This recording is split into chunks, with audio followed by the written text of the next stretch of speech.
Hey, welcome to your personalized deep dive. Yeah! Today we're going to be exploring something kind of different, a little bit out there. Sounds fun. The concept of agnomancy. Agnomancy. I know, it sounds like something out of Harry Potter. Right. But A spell or something. it's a very real thing. It is. And it's probably more relevant to your life than you might think. Absolutely. Agnomancy is the deliberate creation of ignorance. Okay. And it affects everything from the products that we buy to the policies that shape our world. Wow. What's really fascinating is that it's not just the absence of knowledge. Right. It's really about the active and intentional spread of misinformation. So like more than just not knowing. It's purposeful. purposeful. Okay. Yeah. Well, you sent over some really interesting sources on this. Oh, go ahead. Especially this article that breaks it down through 3 case studies.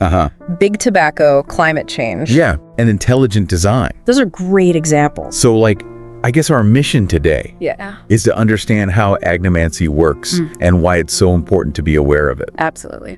So could you kind of unpack this whole concept for us? Like, what exactly is it?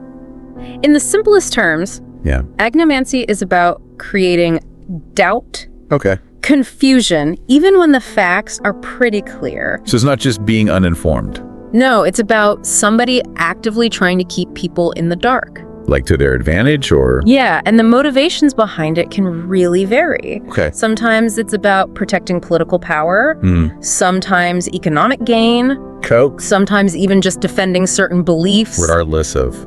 Even if those beliefs have been debunked. Yeah. Ultimately, it's about control. Oh, wow. Controlling the information. Okay. The narrative. Got it, yeah. And ultimately, controlling people's understanding of the world. That sounds almost insidious.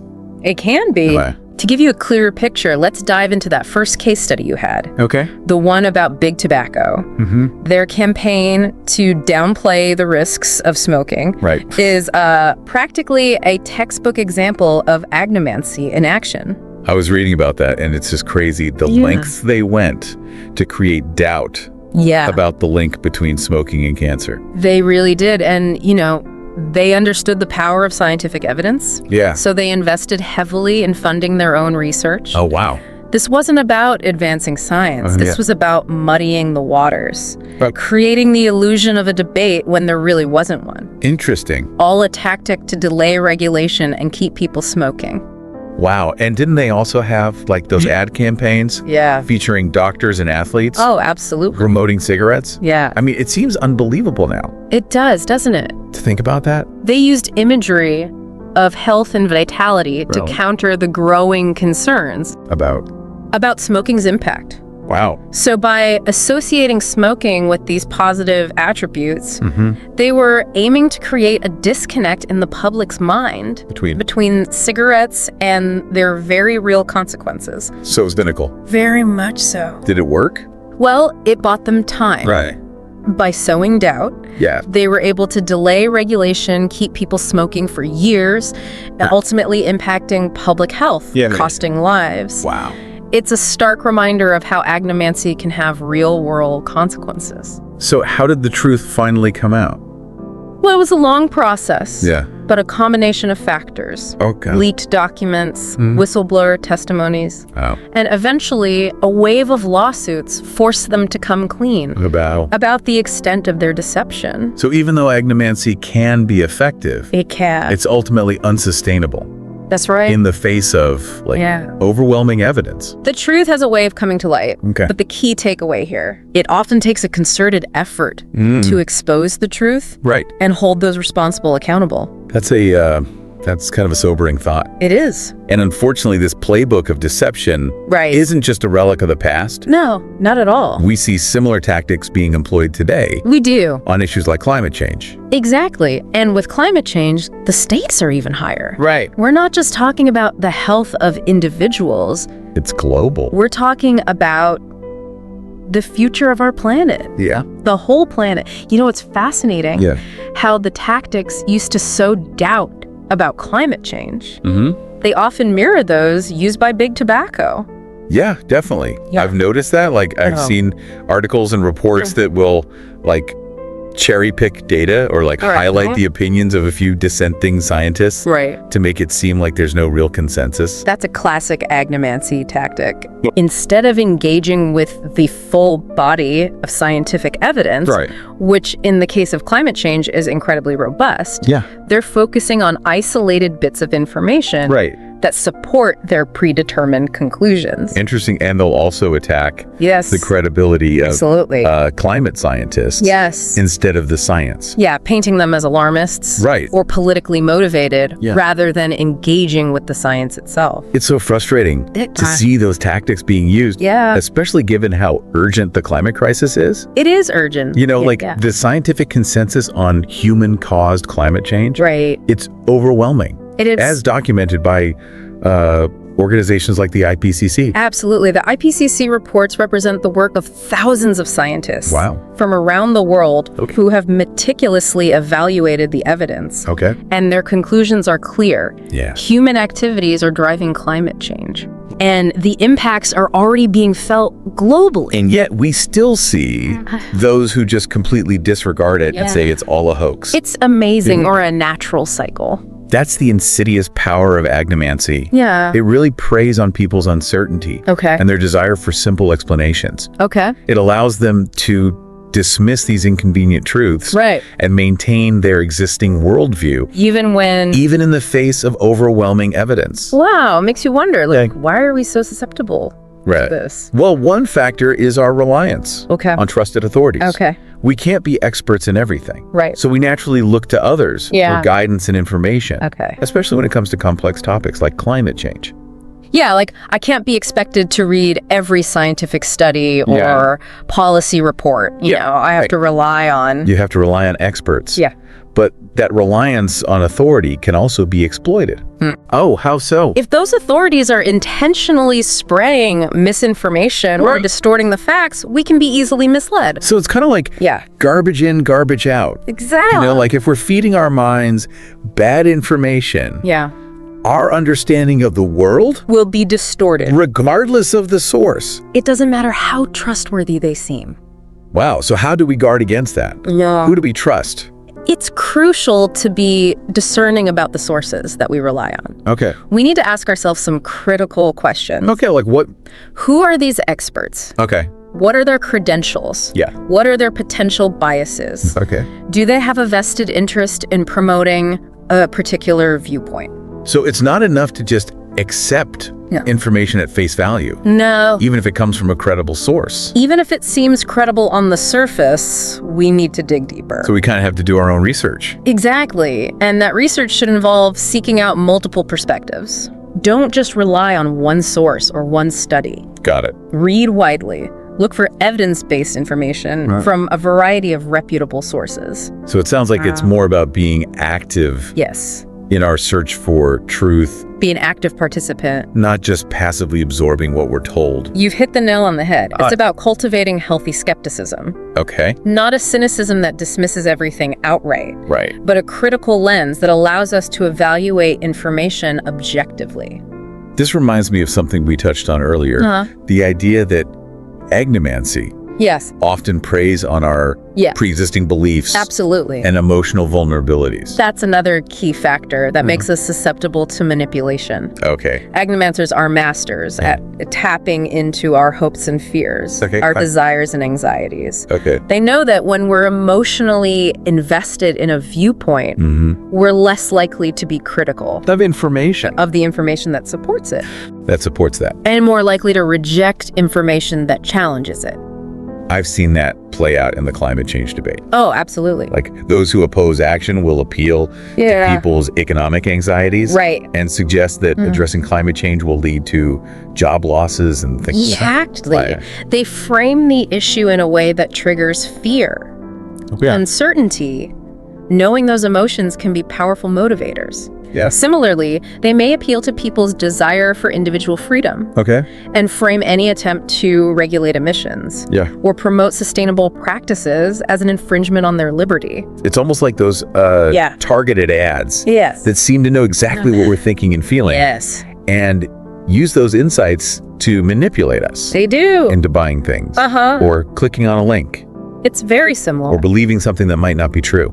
You're exactly right. Yeah. Agnomancy often operates in a very similar way, using sophisticated psychological techniques to influence our thoughts and behaviors. That's pretty unsettling. It is unsettling when you think about Yeah. how easily we can be manipulated. So how do we become more aware of our own emotional biases? One helpful strategy is to pay attention to our emotional responses to information. Okay. When we encounter something that triggers a strong emotional reaction, whether it's fear, anger, excitement, or even relief, it's a signal to pause and examine the information more critically. So if, like, a news article or a social media post makes me feel outraged or anxious, I should take a step back. Take a step back. And ask myself. Ask yourself. Why I'm feeling that way. Exactly. Ask yourself if the information is triggering a fear or anxiety response.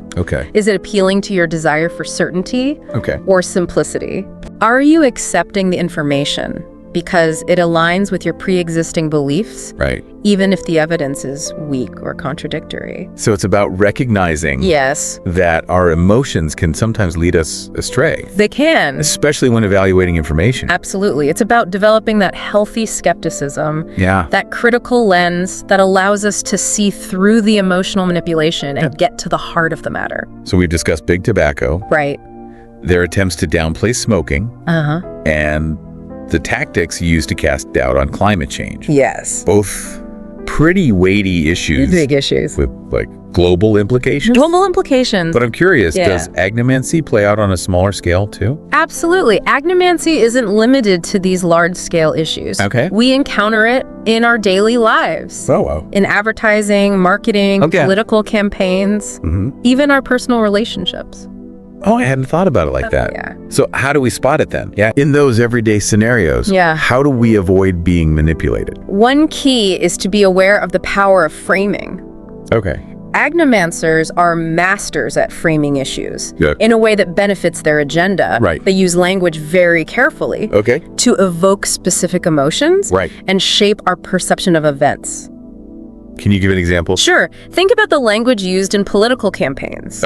One candidate might describe a tax cut as relief for hardworking families, while another might call it a giveaway to the wealthy.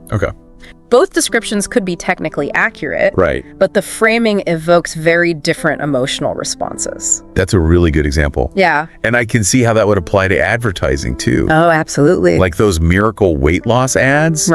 They use, like, before and after pictures and testimonials to make us believe the product is the answer to all our problems. They're playing on our insecurities and our desire for quick fixes. Without necessarily providing any real evidence to back up their claims. Exactly. So being aware of how language is being used to frame an issue, that's crucial, is a crucial step in identifying. It is. Whether it's in a political debate, an advertisement, or even a conversation with a friend. So we need to be asking ourselves. Ask yourself. What words are being used? What emotions are they trying to evoke? Is this framing, presenting a balanced and objective view? Or is it nudging you in a particular direction? Got it. It's about being a bit of a detective. Looking for clues. Patterns. That might reveal a hidden agenda. I like that, like a detective. It's a good analogy. It is. I'm starting to see how this applies to so many areas of life. So many. Are there any other red flags we should look out for? Another important clue is the use of logical fallacies. Agnomancers often rely on flawed arguments. And misleading reasoning to make their case. Like, those clickbait headlines? Clickbait. That make, like, outrageous claims, but don't actually deliver. That's one example. And there are many others. A common fallacy is the appeal to authority.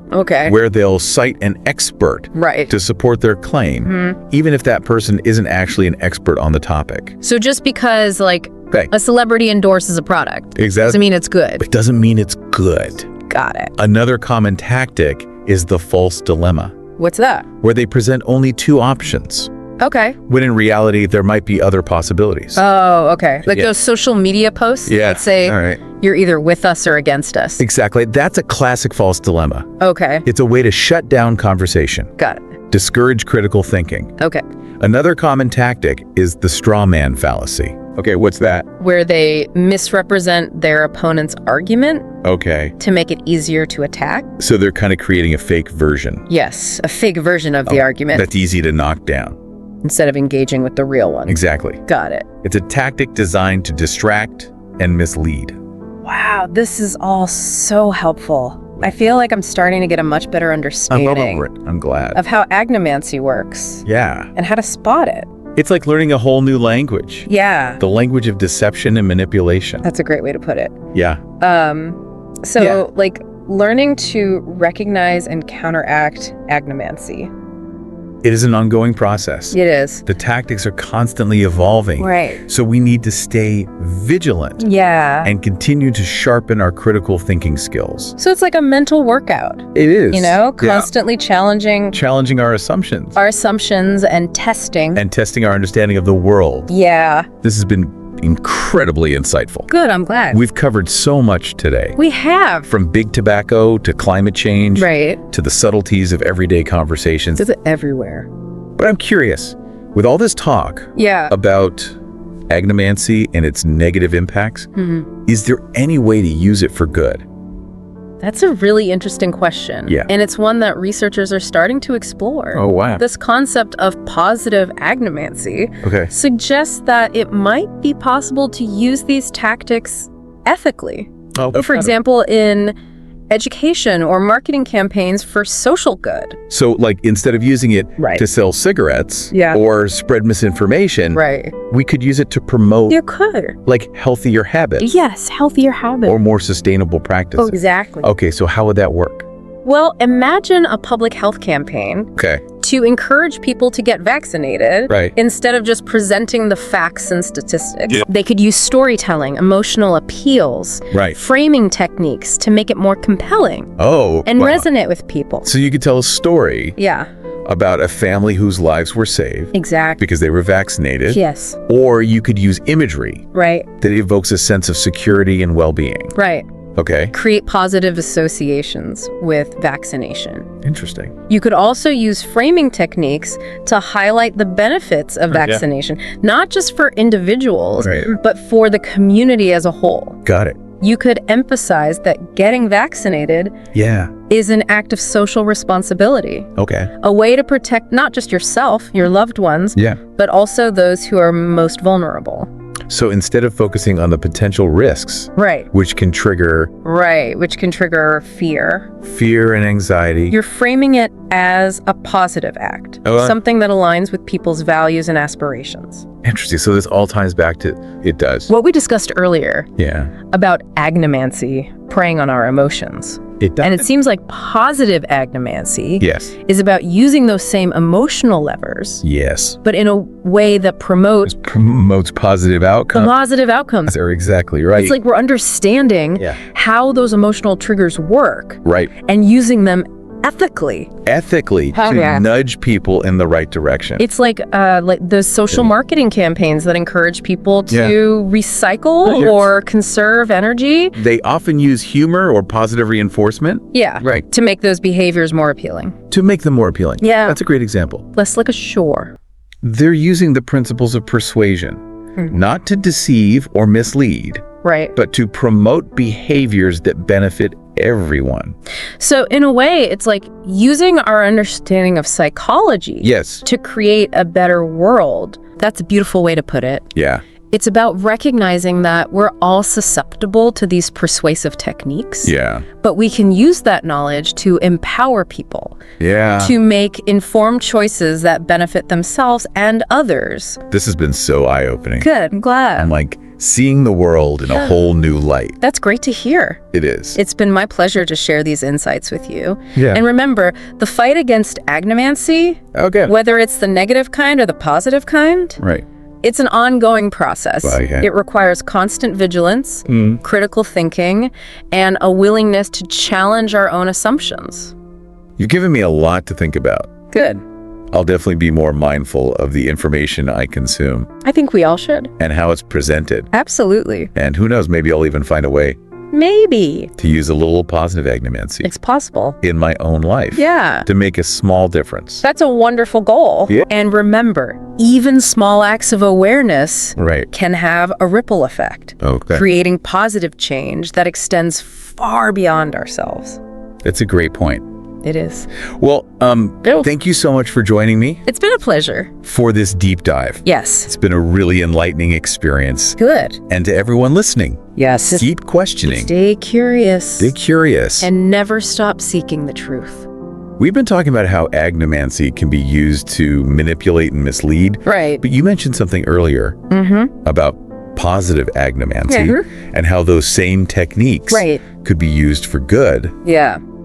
That really got me thinking. Yeah. Like, is it possible to fight fire with fire? That's a great question. You know? It is. So to speak. It's a fascinating idea. Yeah. Turning the tools of manipulation into instruments for positive change. Yeah. And while it might seem counterintuitive, there's a growing body of research that suggests it could be possible. I'm really intrigued by this. Yeah. Could you give me an example of how this might work? Sure. Let's say you're trying to create a public health campaign to encourage people to get vaccinated.